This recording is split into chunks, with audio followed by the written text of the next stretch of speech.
В столовке. Давай. Итак, всем привет, сегодня покажу вам фокус, как всегда. Итак, Ну, мы поняли, да. помешаем колоду.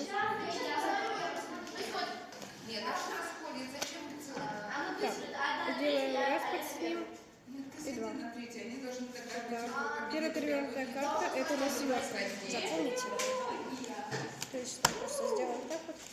Так, сейчас я еще одну семерку могу найти. То есть сделаем раз, два, три, просто мешаем.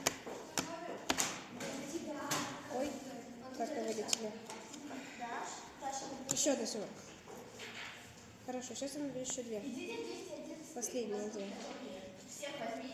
Раз, два, три. И последняя семерка у нас будет вот эта. Все.